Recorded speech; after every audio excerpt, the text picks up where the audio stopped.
ನಮ್ಮ ನಾಡಿನಲ್ಲಿ ನಮ್ಮ ಸಾಹಿತಿಗಳಿಗೆ ಅಭಿನಂದನೆ ಸಲ್ಲಿಸೋಕೆ ನಮಗೆ ಸ್ವಾತಂತ್ರ್ಯ ಇಲ್ವಾ? ಇಂತಹ ಪ್ರಶ್ನೆ ಈಗ ಏಳೋಕೆ ಕಾರಣ ಇದೆ. ಬೆಳಗಾವಿಯಲ್ಲಿ ಜ್ಞಾನಪೀಠ ಪುರಸ್ಕೃತ ಚಂದ್ರಶೇಖರ ಕಂಬಾರರಿಗೆ ಅಭಿನಂದನೆ ಸಲ್ಲಿಸುವ ಪ್ರಸ್ತಾಪಕ್ಕೆ ಎಂಇಎಸ್ ತೀವ್ರ ವಿರೋಧ ವ್ಯಕ್ತಪಡಿಸಿದೆ.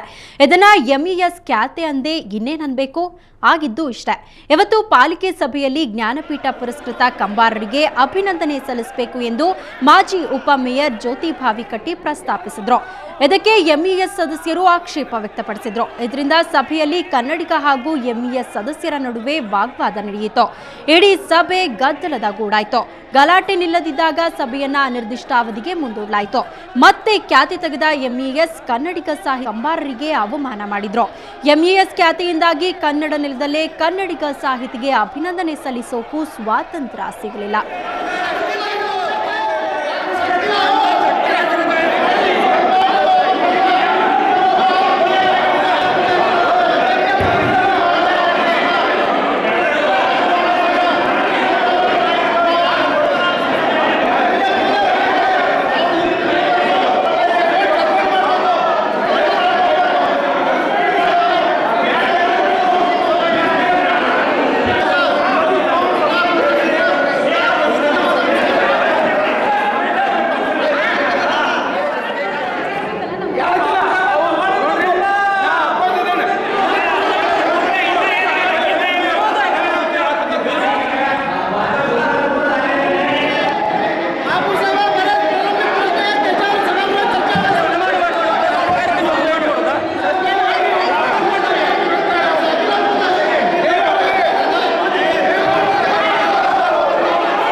ಮರಾಠಿ ನಗರ ಸೇವಕರಾದಂಥ ಸಂಭಾಜಿ ಚೌಹಾಣ್ ಅವರು ಅವರ ಜ್ಞಾನಪೀಠ ಪ್ರಶಸ್ತಿ ವಿಜೇತಕ್ಕೆ ವಿರೋಧವನ್ನು ವ್ಯಕ್ತಪಡಿಸಿದ್ದರಿಂದ ಇವತ್ತಿನ ಸಂಪೂರ್ಣ ಕೌನ್ಸಿಲ್ ಸಭೆ ಒಂದು ಗೊಂದಲದ ಗೂಡಾಯಿತು.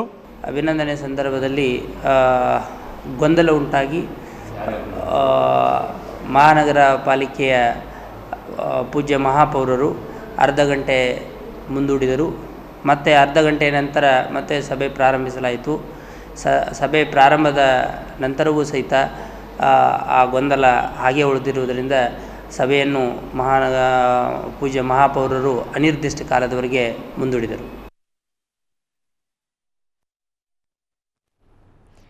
ಜಯದ ನಗೆ ಬೀರ್ತು ಬಿಜೆಪಿ. ಜಯದ ನಗೆ ಬೀರ್ತು ಬಿಜೆಪಿ. ಸಂಗಣ್ಣಗೆ 4ನೇ ಬಾರಿ ವಿಜಯಮಾಲೆ. ಕೊಪ್ಪಳದಲ್ಲಿ ಕರಡಿ ಕುಣಿತ.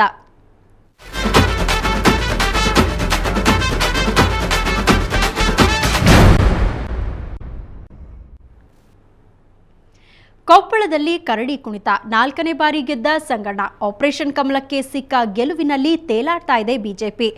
ಎಲ್ಲೆಲ್ಲೂ ಸಂಭ್ರಮ ಸಂಭ್ರಮ ಸಂಭ್ರಮ.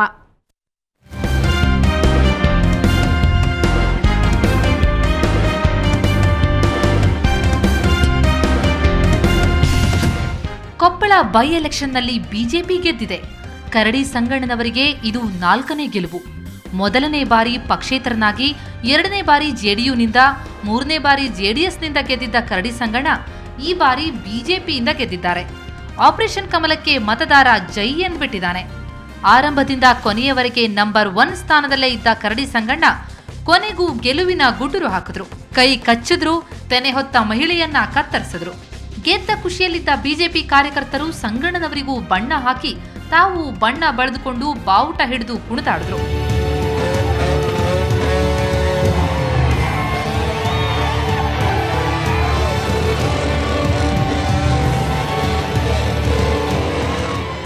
ನಮ್ಮ ಕ್ಷೇತ್ರದ ಮತದಾರರು ಅಭಿವೃದ್ಧಿಯತ್ತ ಒಂದು ಒಲವು ತೋರಿಸಿದ್ದಾರೆ ಅಂತೇಳಿ ಈ ಚುನಾವಣೆಯ ಒಂದು ಗೆಲುವಿನ ಹಿನ್ನೆಲೆಯಲ್ಲಿ ನನ್ನ ಒಂದು ಅವಲೋಕನ. ಗೆದ್ದ ಶಾಸಕ ಸಂಗಣ್ಣ ಗವಿಮಠಕ್ಕೆ ಹೋಗಿ ಕಾರ್ಯಕರ್ತರೊಂದಿಗೆ ಪೂಜೆ ಸಲ್ಲಿಸಿದ್ರು. ಕೊಪ್ಪಳದ ಗೆಲುವಿನ ಸಪ್ಪಳ ಕೊಪ್ಪಳದಲ್ಲಷ್ಟೇ ಇರಲಿಲ್ಲ. ಬಿಜಾಪುರ, ಬಾಗಲಕೋಟೆ, ಶಿವಮೊಗ್ಗದಲ್ಲೂ ಜೋರಾಗಿತ್ತು.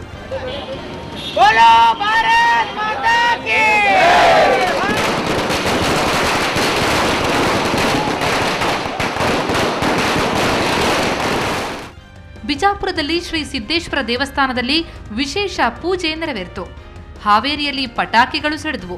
ಶಿವಮೊಗ್ಗದಲ್ಲಂತೂ ಖುಷಿಯ ಅಲೆ. ಆದರೆ ಬಿಜೆಪಿಯಲ್ಲಿ ಸಿಹಿಯಷ್ಟೇ ಇರಲಿಲ್ಲ.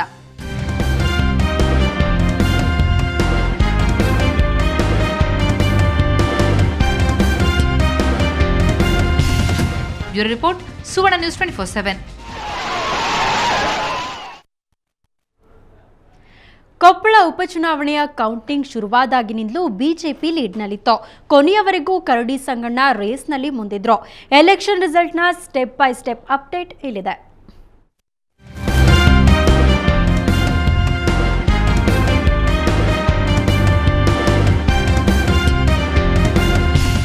ಬೆಳಗ್ಗೆ 8 ಗಂಟೆಗೆಲ್ಲ ಮತ ಎಣಿಕೆ ಶುರುವಾಯಿತು. ಬಿಜೆಪಿಯಿಂದ ಕರಡಿ ಸಂಗಣ್ಣ, ಕಾಂಗ್ರೆಸ್ನಿಂದ ಬಸವರಾಜ ಹಿಟ್ನಾಳ್ ಮತ್ತು ಜೆಡಿಎಸ್ನಿಂದ ಪ್ರದೀಪ್ ಗೌಡ ಪಾಟೀಲ ಮಿಕ್ಕ 11 ಅಭ್ಯರ್ಥಿಗಳು. ಇವರಲ್ಲಿ ಗೆಲುವು ಯಾರಿಗೆ ಅನ್ನೋ ಕಾತರ ಎಲ್ಲರಲ್ಲಿತ್ತು. ಶುರುವಾತಿನಿಂದಲೂ ಬಿಜೆಪಿ ಮುನ್ನಡೆ ಕಾಯ್ದುಕೊಳ್ತು. ಮೊದಲ ಸುತ್ತಿನಲ್ಲಷ್ಟೇ ಜೆಡಿಎಸ್ 2ನೇ ಸ್ಥಾನದಲ್ಲಿತ್ತು. 2ನೇ ಸುತ್ತಿನ ನಂತರ ಕಾಂಗ್ರೆಸ್ 2ನೇ ಸ್ಥಾನಕ್ಕೆ ಬಂತು. ಕೊನೆಯವರೆಗೂ ಬಿಜೆಪಿ ಮುನ್ನಡೆ ಬಿಡಲೇ ಇಲ್ಲ. ಅಂತಿಮ ಸುತ್ತಿನಲ್ಲಿ ಮತ ಎಣಿಕೆ ಮುಗಿದಾಗ ಬಿಜೆಪಿ 60,405 ಮತಗಳನ್ನು ಪಡೆದಿತ್ತು. 2ನೇ ಸ್ಥಾನದಲ್ಲಿದ್ದ ಕಾಂಗ್ರೆಸ್ನ ಬಸವರಾಜ ಹಿಟ್ನಾಳ್ 47,917 ಮತಗಳನ್ನು ಪಡೆಯುವಷ್ಟರಲ್ಲಿ ಸುಸ್ತಾಗಿ ಹೋದ್ರು. ಜೆಡಿಎಸ್ನ ಪ್ರದೀಪ್ ಗೌಡ ಪಾಟೀಲ 20,719 ಮತಗಳಿಗೆ ತೃಪ್ತಿಪಟ್ರು. ಕ್ಷೇತ್ರವನ್ನ ಕಳೆದುಕೊಂಡ ಜೆಡಿಎಸ್ 3ನೇ ಸ್ಥಾನಕ್ಕೆ ಕುಸಿತು. ಅಂತಿಮವಾಗಿ ಕರಡಿ ಸಂಗಣ್ಣಗೆ 12,488 ಮತಗಳ ಗೆಲುವು ಸಿಕ್ಕಿತು.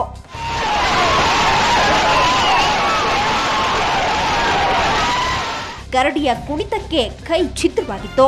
ತೆನೆ ಹೊತ್ತ ಮಹಿಳೆ ಕರಡಿಯ ಗುಟುರಿಗೆ ದಿಕ್ಕಾಪಾಲಾಗಿತ್ತು.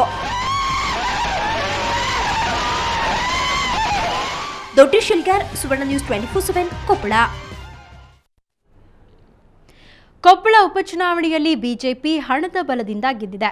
ಹೀಗಂತ ಪ್ರತಿಕ್ರಿಯಿಸಿದ್ದು ಜೆಡಿಎಸ್ ಅಭ್ಯರ್ಥಿ ಪ್ರದೀಪ್ ಗೌಡ ಮಾಲಿ ಪಾಟೀಲ್. ರಾಜ್ಯದಲ್ಲಿ ಬಿಜೆಪಿ ಅಧಿಕಾರದಲ್ಲಿದೆ, ಹಾಗಾಗಿಯೇ ಸುಲಭ ಜಯ ಸಿಕ್ಕಿದೆ ಅಂದ್ರು. ತಮಗೆ 20,000 ಮತಗಳನ್ನು ನೀಡಿದ ಮತದಾರರಿಗೆ ಕೃತಜ್ಞತೆ ಸಲ್ಲಿಸಿದ್ರು. ಕಾರ್ಯಕರ್ತರು ಪ್ರಾಮಾಣಿಕತೆಯಿಂದ 20,000 ಮತಗಳನ್ನು ನಮಗೆ ಹಾಕಿದ್ದಾರೆ ಮತ್ತು ಬಿಜೆಪಿ ಗೆಲುವು ಆಡಳಿತ ಸರ್ಕಾರ ಮತ್ತು ಅವರ ಹಣದ ಪ್ರಭಾವ ಎರಡೂ ಇದರಿಂದ ಅವರಿಗೆ ಗೆಲುವು ಆಗಿದೆ. ಕೊಪ್ಪಳ ಚುನಾವಣೆಯ ಸೋಲಿನ ಹೊಣೆ ಹೊರುವುದಾಗಿ ಕೆಪಿಸಿಸಿ ಅಧ್ಯಕ್ಷ ಡಾಕ್ಟರ್ ಪರಮೇಶ್ವರ್ ಹೇಳಿದ್ದಾರೆ.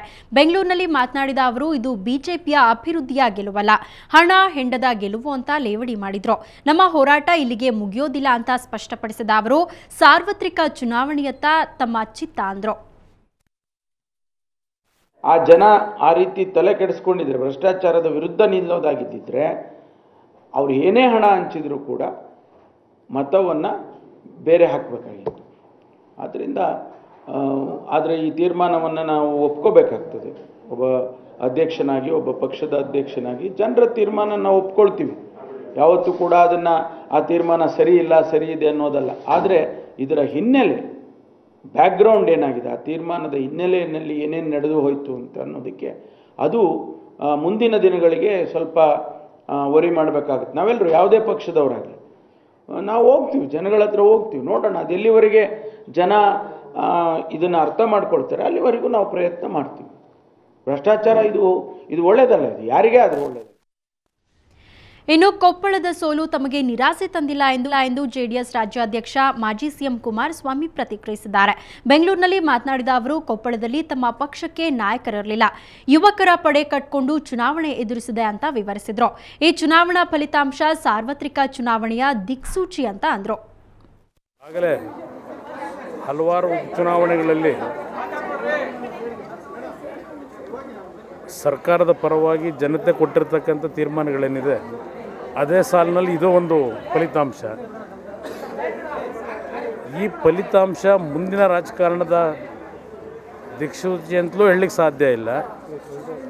ಇವತ್ತು ಈ ಒಂದು ಚುನಾವಣಾ ಫಲಿತಾಂಶ ಏನಿದೆ, ಸರ್ಕಾರದ ಒಂದು ಪಕ್ಷದ ಪರವಾಗಿ ಮತ ಕೊಟ್ಟರೆ ಏನೋ ಒಂದು ಅಭಿವೃದ್ಧಿ ಆಗ್ಬೋದು ಅಂತಕ್ಕಂಥ ಚಿಂತನೆಯಿಂದ ಜನ ಮತ ಕೊಟ್ಟಿರ್ಬೋದು. ನಂತರ ಈಗ ಮತ ಕೊಟ್ಟಿರ್ತಕ್ಕಂಥ ಜನತೆಗೇ